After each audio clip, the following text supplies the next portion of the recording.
Hello class fifth. आज इसके पहले मैंने लैंग्वेज में आप लोगों को पार्ट 1 पढ़ा दिया है और उसके क्वेश्चन आंसर्स भी आप लोग के हो गए होंगे। आज मैं लैंग्वेज में ही उसका दूसरा पार्ट आप लोगों को पढ़ाऊँगी जिसका नाम है वर्ण विचार। ठीक है, तो जैसा कि सबसे पहले आप लोगों ने पहला पार्ट पढ़ा था भाषा, लिपि, व्याकरण और बोली। तो सबसे मेन चीज़ तो व्याकरण में यही होता है कि हमारी भाषा कैसी है, हमारी लिपि कौन सी है और व्याकरण क्या होता है और बोली क्या होती है, ये सब समझाया हमने आप लोगों को। इसके बाद नेक्स्ट जो हमें समझना चाहिए भी वो हमारा आता है वर्ण। व्याकरण में सबसे पहले बच्चे नर्सरी से ही सीखते हैं वर्ण क्या है, वर्णमाला। तो वर्णमाला में क्या आया हमारा स्वर और व्यंजन।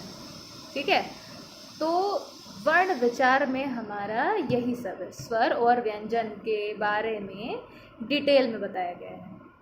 तो अगर बुक्स आप लोग के पास होंगी तो बहुत बढ़िया है, अगर नहीं है तो खरीद लीजिएगा। तो इसमें लिखा हुआ है कि इस चित्र में देखिए, चित्र ये है, चित्र ये है चित्र।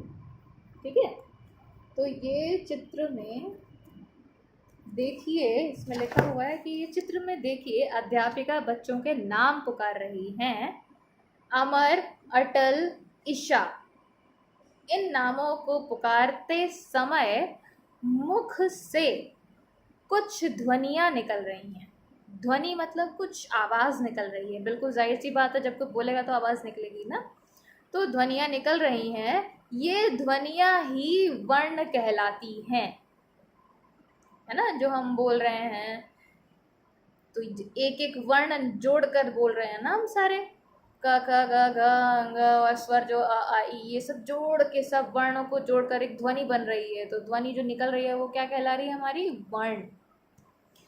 वर्ण भाषा की सबसे छोटी इकाई है जिसके और टुकड़े टुकड़े नहीं किए जा सकते। हिंदी भाषा के कुल 44 वर्ण हैं, 44 वर्ण हैं हमारे हिंदी भाषा में, जिसमें से 11 जो है हमारे वो स्वर में आते हैं और जो हमारे 33 शेष बच रहे हैं वो हमारे व्यंजन में आते हैं। ठीक है, वर्णों के समूह, जो ये पूरा वर्ण का समूह होता है, ग्रुप होता है, स्वर और व्यंजन, ये पूरे समूह को, ग्रुप को हम क्या कहते हैं, वर्णमाला। अब देखो, वर्णमाला में हमारा सबसे पहले आता है स्वर। स्वर में क्या आता है हमारा, अ आ ई उ ऊ ए री ए ऐ ओ औ। ये हमारे 11 स्वर हो गए। ठीक है, फिर हमारा आता है व्यंजन।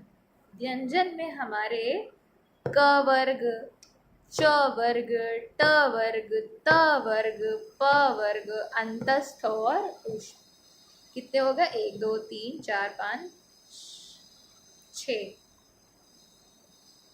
7।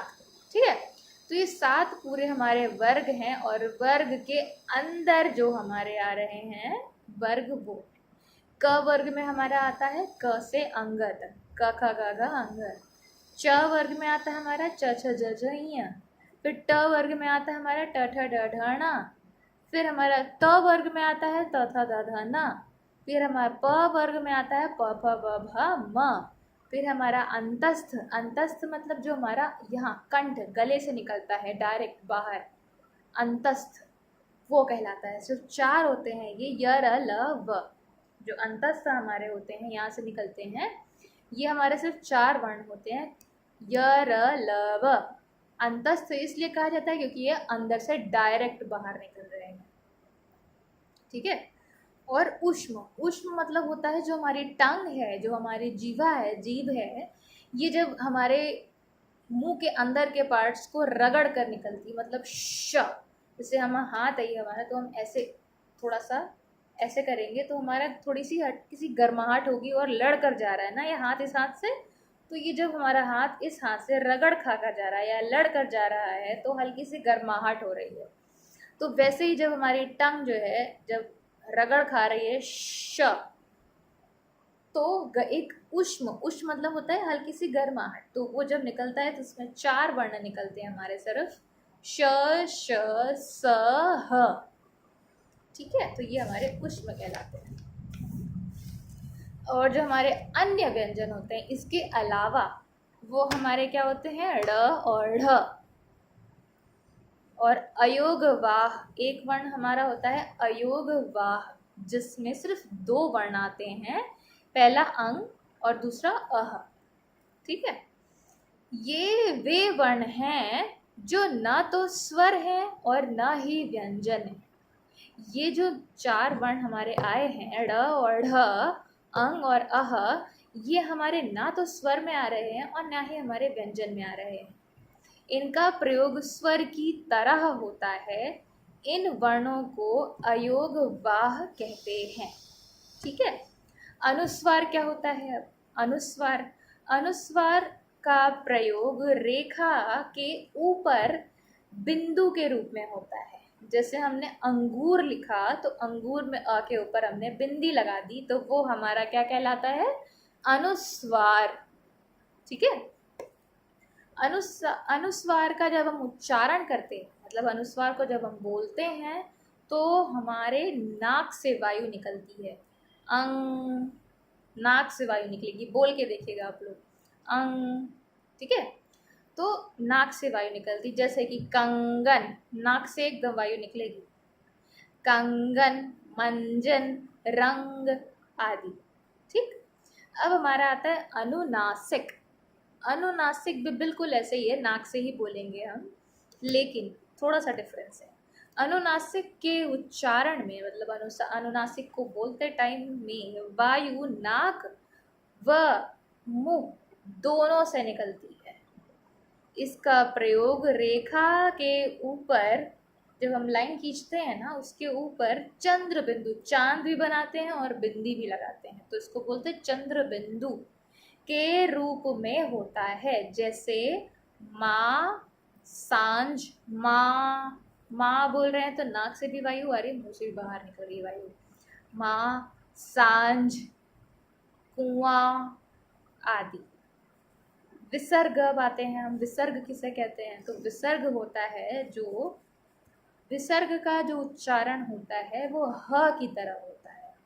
ठीक है, जैसे इसका प्रयोग वर्ण के बाद में, वर्ण जब खत्म हो जाता है ना, जैसे हम लिखते हैं अतः।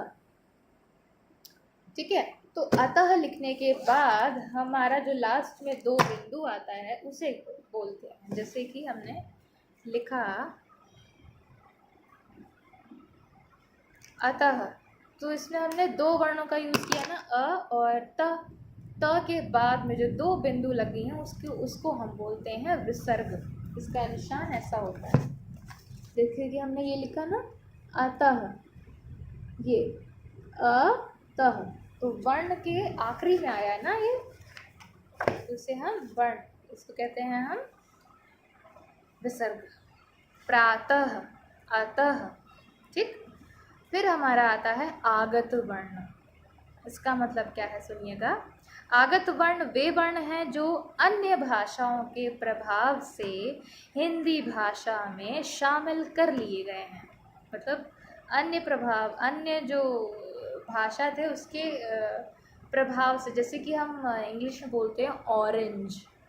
ठीक है, तो ज़रूरी नहीं है हम औ से औरत वाली मात्रा लगाएं उसमें हम एक सिर्फ चांद बना देते हैं, सिर्फ चांद, बिंदी नहीं लगाते हैं, सिर्फ चांद बना देते हैं, तो उसका भी प्रोनाउंसिएशन, जो उसका उच्चारण होता है वो भी हमारा औ जैसे होता है।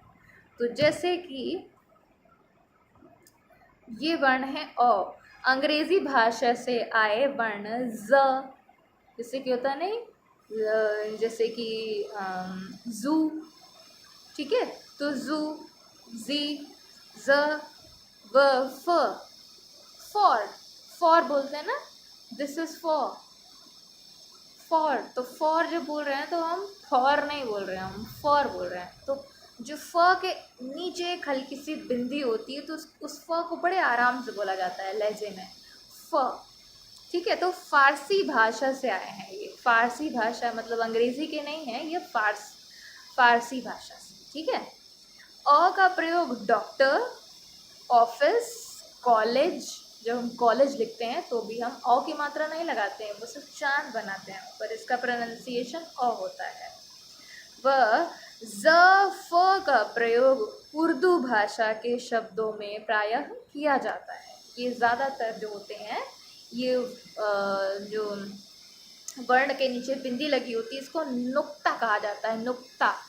तो इसका प्रयोग क्या होता है उर्दू भाषा में ज़्यादा करते हैं। जैसे कि पहले लिखा हुआ, जैसे उदाहरण में लिखा हुआ है ज़रा, तो ज़रा हम मुँह से जरा नहीं बोलते हैं, तो ज़रा सा मुझे भी दे दीजिएगा, तो ज़रा ज के नीचे हमने बिंदी लगा दी है, ज़रा।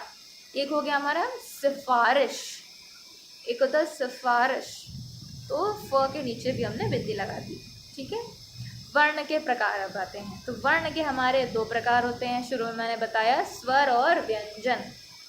अब जैसे कि स्वर है, स्वर के उच्चारण में जब हम स्वर का उच्चारण करते हैं तो मुख से हवा, जब मुख से हमारे हवा निकल रही है तो उसमें किसी भी प्रकार की रुकावट नहीं आती है।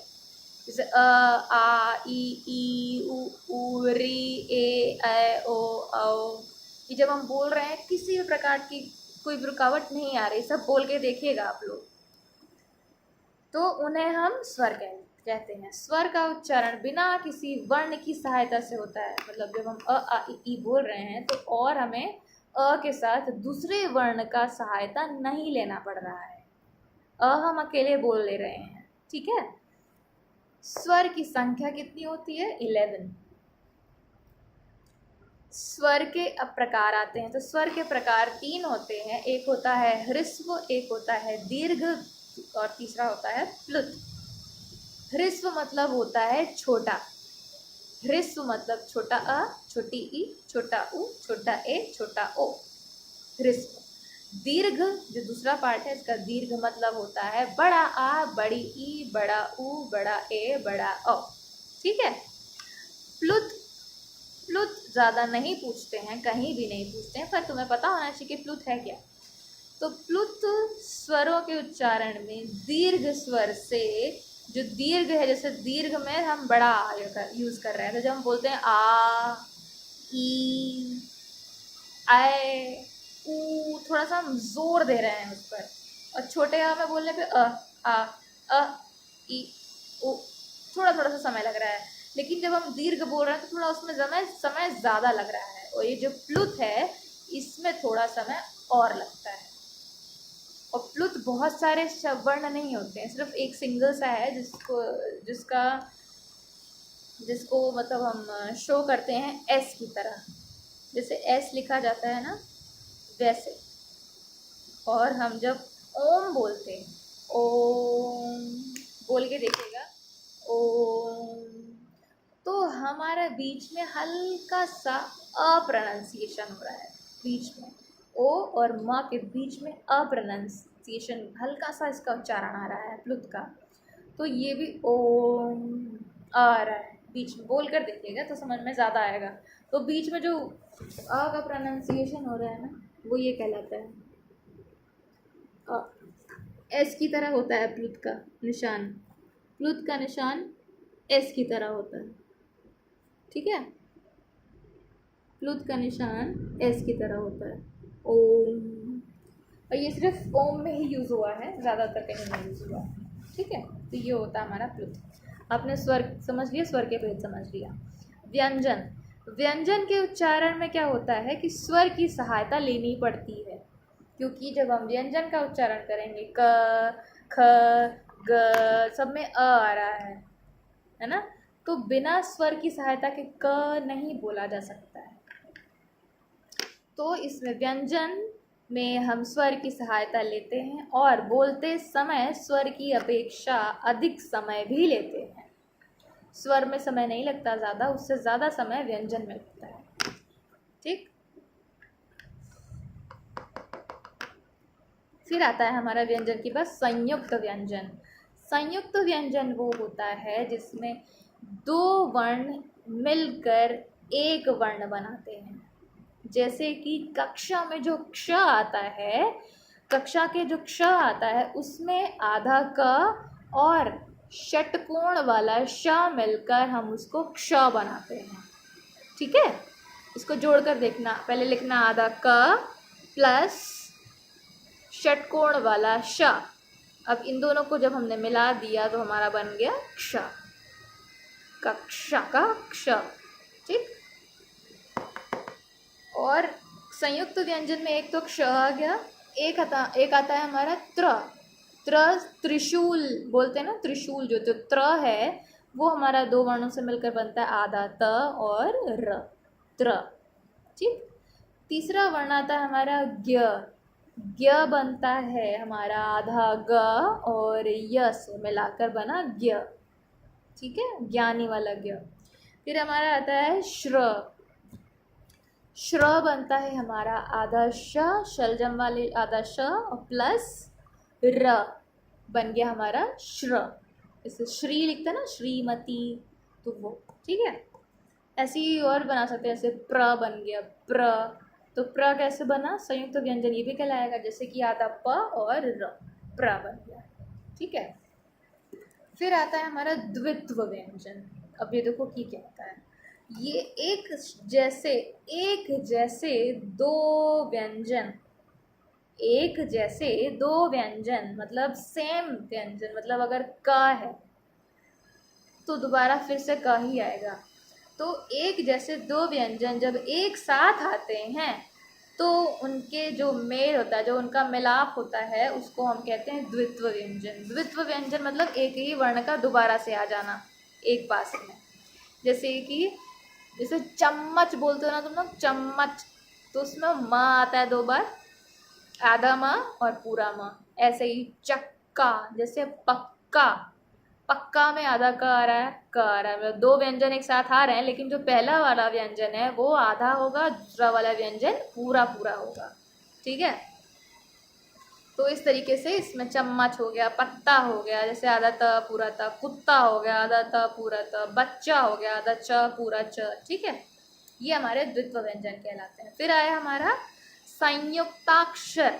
संयुक्ताक्षर मतलब बिल्कुल संयुक्त व्यंजन की तरह ही है, दो अलग अलग व्यंजन के मेल को संयुक्ताक्षर कहते हैं, बिल्कुल संयुक्त व्यंजन की ही तरह है ये। लेकिन संयुक्त व्यंजन में हम एक ही अक्षर बना रहे हैं ना, तो उसमें डिफरेंस है इसमें ये कि संयुक्त व्यंजन में ये था कि दो वर्ण मिलकर एक वर्ण बन जा रहे हैं। संयुक्ताक्षर में क्या है कि दो अलग अलग व्यंजन एक साथ आ रहे हैं, जैसे कि क्यारी, प्यारी, त्याग, स्थान, वक्ता। इसमें क्या है कि एक हमारा आधा आएगा और दूसरा हमारा पूरा आएगा, लेकिन दोनों का अलग अलग उच्चारण हम करेंगे। ठीक है, र का प्रयोग बाद में आने वाले वर्ण के ऊपर जो र का प्रयोग करते हैं ना, तो जैसे कि हमने बोला कि इस कविता का वर्णन कीजिए, तो वर्णन कैसे लिखते हैं हम, तो व लिखते हैं, फिर ड़ लिखते हैं और उसके ऊपर र की मात्रा लगाते हैं, ऊपर लगाते हैं, ऐसे गोल घुमाकर ऊपर लगाते हैं ना, लाइन के अंडरलाइन के ऊपर। वर्णन तो उसकी मात्रा, र की मात्रा होती है वो, सिंपल यही समझ लो। ठीक है, जैसे कि धर्म, धर्म होता है, तो धर्म कैसे लिखते हैं, ध फिर म और फिर हमने अंडरलाइन ऊपर उसके कर दी, अंडरलाइन नहीं किया, उसके ऊपर हमने लाइन किया, फिर म के ऊपर हमने ऐसे गोल सा र की मात्रा लगा दी। ठीक है, फिर हमारा आता है वर्ण के नीचे मात्रा के रूप में। अब देखो र की मात्रा हमारे वर्णों में ऊपर भी लगती है और नीचे भी लगती है। जैसे कि हमने लिखा क्रम, कि इस, जैसे कि क्रम मतलब होता है एक सीरियल में चलना। ठीक है, तो जैसे कि जब हम लोग असेंबली में लाइन लगाते हैं तो हम लोग बोलते हैं कि सीरियल वाइज चलिएगा, मतलब एक लाइन में चलिएगा, एक सीरियल में चलिएगा, तो वो भी एक क्रम कहलाता है, हिंदी में उसको क्रम कहते हैं, एक क्रम में चलना। तो जो क्रम हम लिख रहे हैं ना, तो क के नीचे हमने र एकदम स्ट्रेट लाइन लगाई, टेढ़ी। ठीक है, क के नीचे हमने स्ट्रेट लाइन अलग से खींच दी, तो वो हमारा र की मात्रा कहलाया। तो हमारा क्या हो गया, क में र की मात्रा लगाया तो क्या हो गया, क्रम। ठीक, और हमेशा ये जो नीचे वाली मात्रा लगती है ये हमेशा नीचे लगती है, और ये एक तिरछा सा डंडा खींच दिया जाता है। मैं लिख के दिखाती हूँ। क्रम, जैसे कि ये रहा आपका क्रम, ठीक है। एक मिनट, ये ठीक है, क पे नीचे मात्रा हमने ऐसे लगा दी और मा लिख दिया, हो गया हमारा क्रम। ठीक,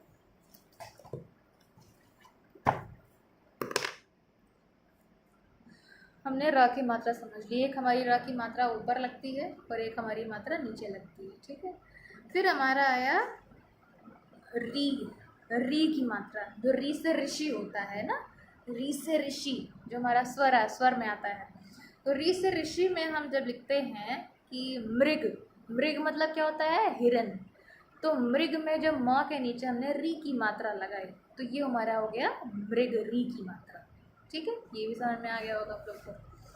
फिर है वर्ण विच्छेद। विच्छेद का अर्थ होता है किसी चीज को अलग करना, ठीक। तो शब्द के सभी वर्णों को अलग अलग करके लिखने को हम क्या कहते हैं, वर्ण विच्छेद। जैसे कि तुम्हारे क्लास में मान लो किसी का नाम श्वेता है, मान लो, नहीं है फिर भी मान लो कि तुम्हारे क्लास में किसी का नाम श्वेता है। तो उसके नाम का जब हम विच्छेद करेंगे तो हम इस तरीके से करेंगे, श्वेता।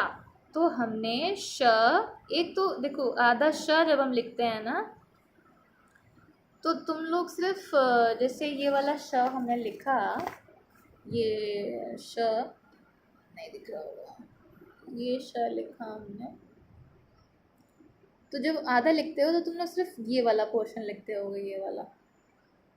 तो एक और तरीका है कि हमने पूरा श लिखा और नीचे हमने थोड़ी सी हल्की सी दूरी पर एक छोटा सा डंडा खींचा। देखो,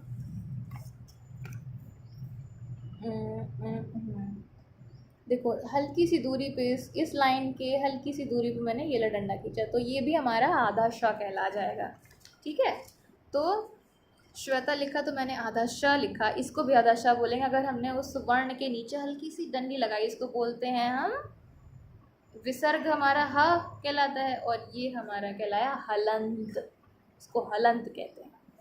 तो प्लस हमने लिखा व, क्योंकि श्वेता में फिर क्या आया व, लेकिन ए नहीं लिखेंगे हम, फिर प्लस करेंगे और फिर हमें जो मात्रा आई है वह हमें वो लिखेंगे, ए की मात्रा आई है, फिर प्लस त, त की मात्रा के साथ नहीं लिखेंगे, मात्राएं भी अलग अलग लिखेंगे।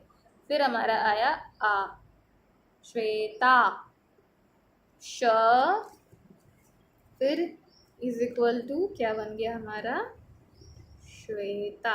ये देखिए, ये बुक में नहीं है, मैंने उदाहरण बताया है। जैसे कि